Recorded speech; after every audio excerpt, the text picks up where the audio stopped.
Have you ever cried your eyes out at the end of a tragic movie and somehow felt better afterwards? Like, why am I even crying?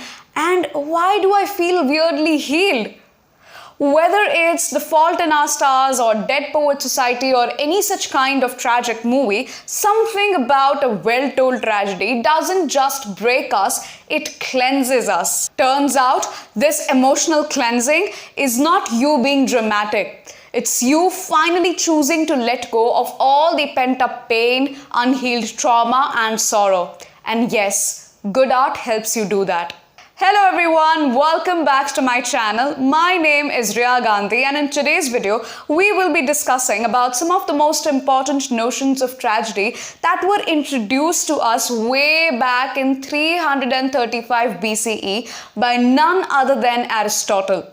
And we are also going to understand why they are still relevant today. In this video, we are going to discuss what Aristotle meant by tragedy from his Poetics. So if you are a literature student, a movie buff, or someone preparing for your UGC NET English exam, this breakdown is actually going to help you understand what makes a tragedy a tragedy.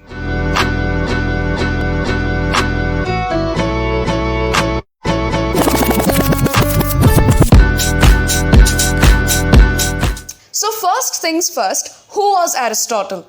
Aristotle is considered to be one of the most popular Greek philosophers of his time. And not just that, he was also the student of Plato, he was the teacher of Alexander the Great, and apart from that, he was so many things. He was a thinker, he was a scientist, a logician, a literary critic. Basically, you can say a one-man syllabus. And as a result of which he has written on a variety of disciplines. Now you can imagine that if a man is so educated, if a man is so learned, he's bound to stir waters. He is bound to write something that is going to continue down for ages. We need to thank Aristotle for basically protecting poetry, for protecting literature in his most groundbreaking work, which is Poetics. Poetics is considered to be the earliest written work or the earliest surviving work of dramatic theory that was written way back in 4th century BCE. So what is so important and significant about poetics? So first, let us break down what does the word poetics actually mean. Poetics basically means the science of poetry. So in this particular book, which is Poetics, Aristotle analyzes the concepts and the art of writing good poetry. And more importantly, he basically defends poetry against the criticisms laid by Plato. Now, the criticisms of Plato against poetry is a topic for another video itself. But to just sum it up in like one or two sentences, Plato did not like poetry nor the poets because he believed that poetry sort of like weakened the mindsets of men, especially the soldiers. It was just an imitation, it was not a real thing, it was not a concrete thing, and as a result of which poets deserved to be pushed out of the cities, deserved to be exiled out of the cities. Later on, his own student, that is Aristotle, defended poetry on the very grounds that Plato criticized it. So this entire book is divided into 26 chapters. In the first 5 chapters, he conducts a scientific analysis of poetry, sort of like examining each and every part of it. Now, these first 5 chapters are extremely important, especially if you're studying literature or you are preparing for your NET exam. Please understand these first 5 chapters very thoroughly. Then the remaining chapters are in wherein he talks about the different kinds of poetry. And he explains that although these kinds of poetry, they are different from each other, all of them, they are mimetic in nature. That is, they are imitating. So what is imitation or what is mimesis? Basically, Aristotle believed that poet is a creator, right? And he creates something new through imitation. Imitation means copying someone else, copying the way things are around him, the way things are in reality, the way they are guessed to be or as they are ought to be, right? Any idea that comes into our mind must be coming from some place, right? It could be something that we watched, something that we heard, something that we saw. And we are trying to copy that in writing or in painting or in any other art form, right? So each and every kind of art is a copy of something else, is imitating something else, right? So this was what Aristotle had mentioned. Now, Aristotle categorized different types of poetry, right? He talked about epic poetry, he talked about tragedy, comedy, dithyrambic poetry. But he specifically talked about two kinds of poetry, which is tragedy and comedy. Also, guys, please understand this, that when I say poetry, I don't mean the conventional notion of a poem, right? That we write today in verse forms and all of that. Poetry, according to Aristotle, basically means any kind of literature that was written during that point of time, mostly fiction. And mostly and specifically, he referred to the dramas that were written during that point of time, right? So having cleared that, now let's move on with the video and talk about tragedy and comedy. Now, according to Aristotle, he emphasized more on tragedy, right? He believed that tragedy is written by the poets to represent men as nobler and better than they are actually in real life. And comedy is written by the poets to represent men as worse than they are in real life.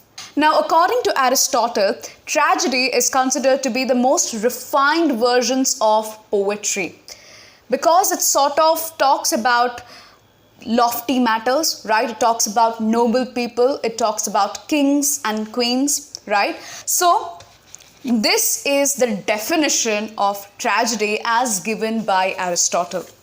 He says that tragedy then is an imitation of an action that is serious, complete and of a certain magnitude, in language embellished with each kind of artistic ornament, the several kinds being found in separate parts of the play, in the form of action, not of narrative, through pity and fear, affecting the proper purgation of these emotions. Sounds too long and too confusing, right? Let's break it down.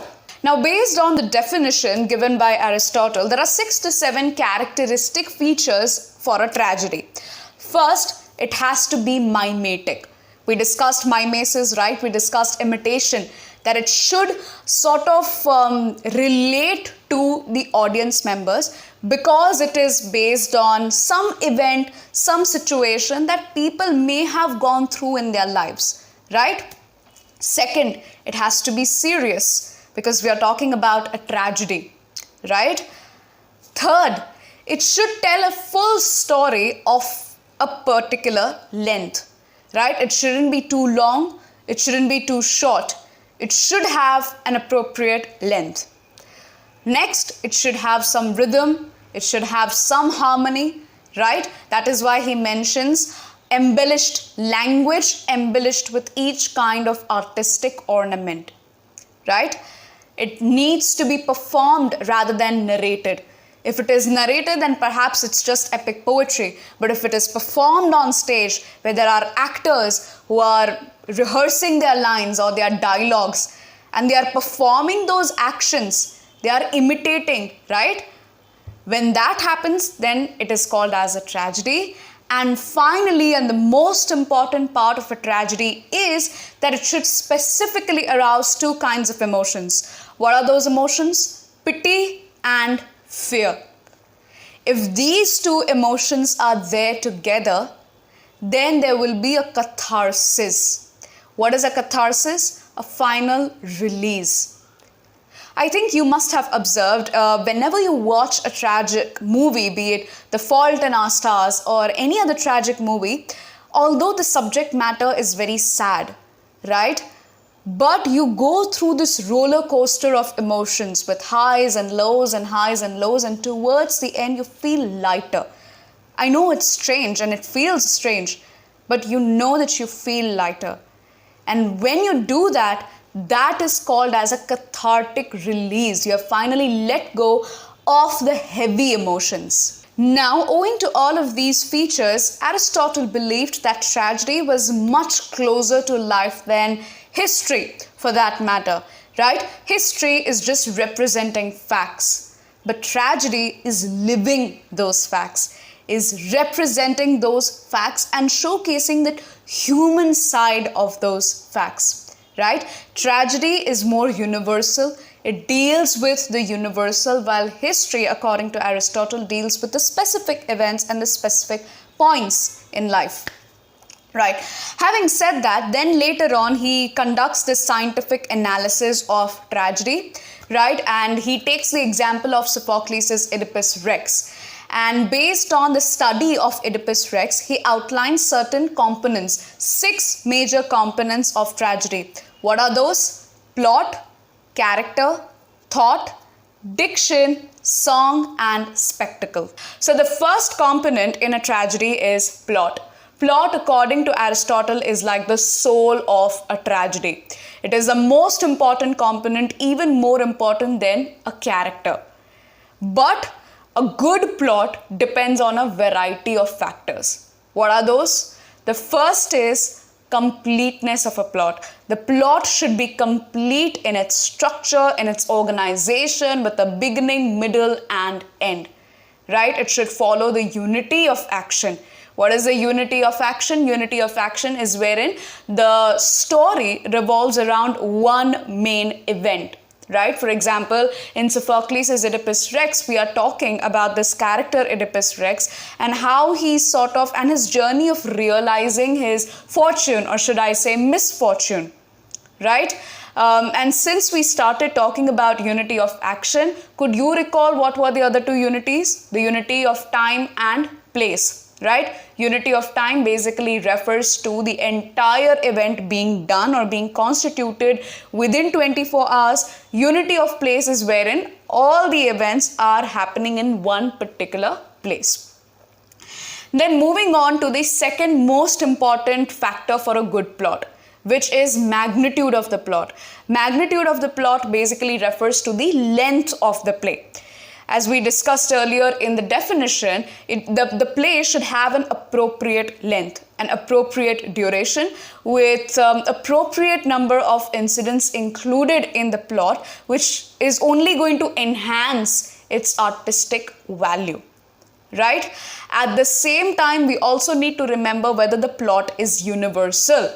As in, are we able to relate with whatever is going on stage? Right? Is the plot talking about universal themes like love, hate, jealousy, etc.? So all of these things are extremely important for a good plot.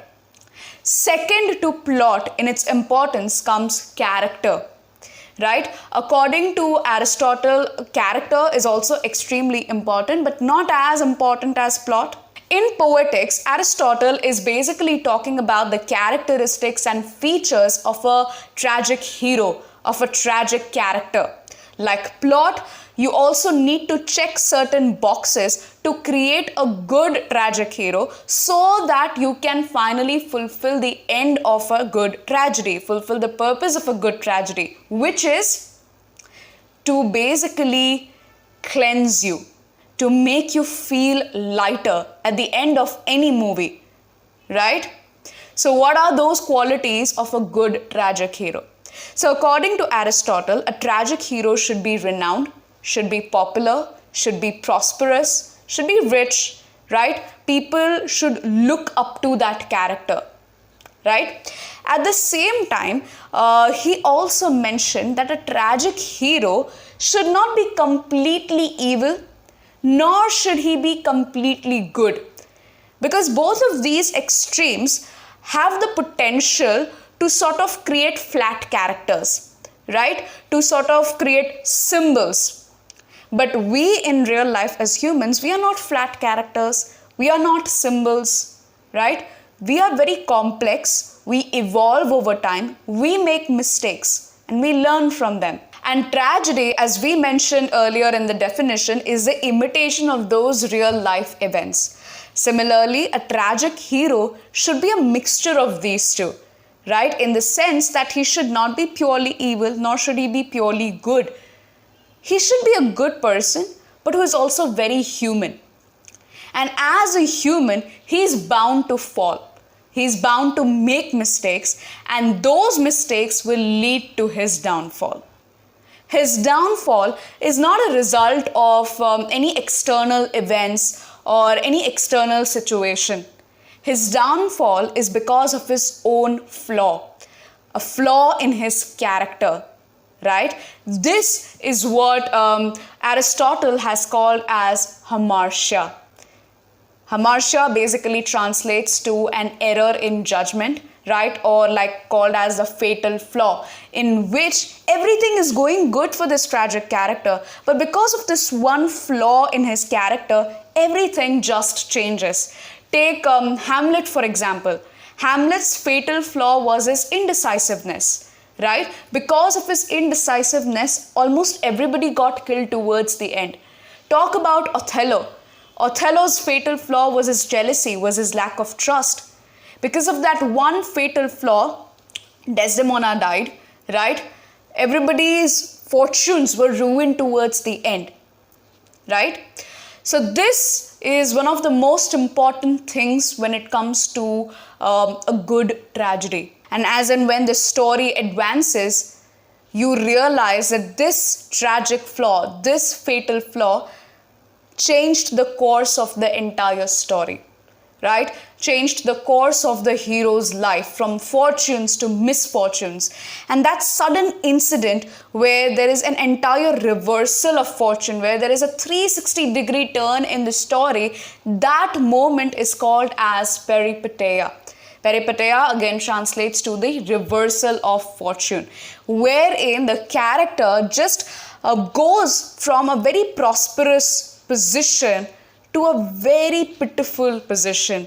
Like that entire downfall, that curve that you see, right? That is called as Peripeteia because of his error in judgment, because of his tragic flaw, because of his hamartia. As and when the story advances, then slowly and gradually the character realizes that, oh no, what did I do? There is that one moment of sudden recognition that he realizes that he made a mistake, right? When Othello realizes that Desdemona was very loyal to him, was very faithful to him, when Hamlet realizes that he made a mistake, right? That moment is called as Anagnorisis. Anagnorisis basically translates to recognition. Again, it is a very essential component of a tragic plot. Now, while watching a tragedy, there are two primary emotions that hamartia, peripeteia, anagnorisis, and plot character together combine to create. What are those two emotions? Pity and fear. And finally, these roller coaster of emotions are finally let go of towards the end.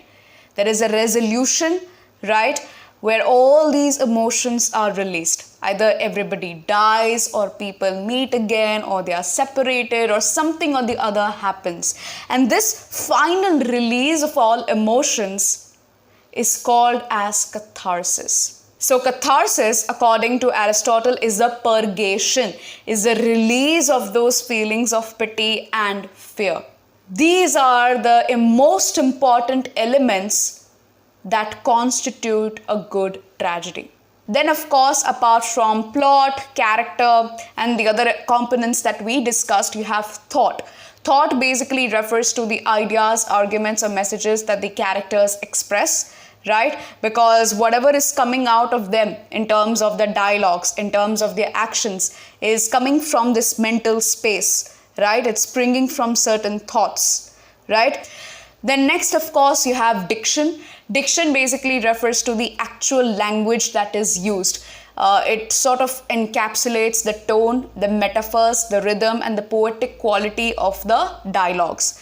It can also refer to the meter that is generally used in tragedies. Then comes the song. Song basically refers to the musical or the choral elements of a play. Basically talking about the musical elements of the chorus. And then finally you have the spectacle. Spectacle again refers to the costumes, to the stage, design, and special effects. So What's the final takeaway, guys? The final takeaway is that Aristotle based his notions of tragedy on the basic instinct of human beings to imitate, right? From infants to adults, we have the basic instinct to imitate someone, to copy someone. And based on this, he develops his theory of poetry as an act of imitation, and also talks about the different notions of tragedy. So with this, we now come to the end of our video. If you have any questions, doubts, queries related to Aristotle's notions of tragedy, any topic related to literature, or for that matter, UGC NET English Exam, then please feel free to mention it in the comments section below. I'll be very happy to help you.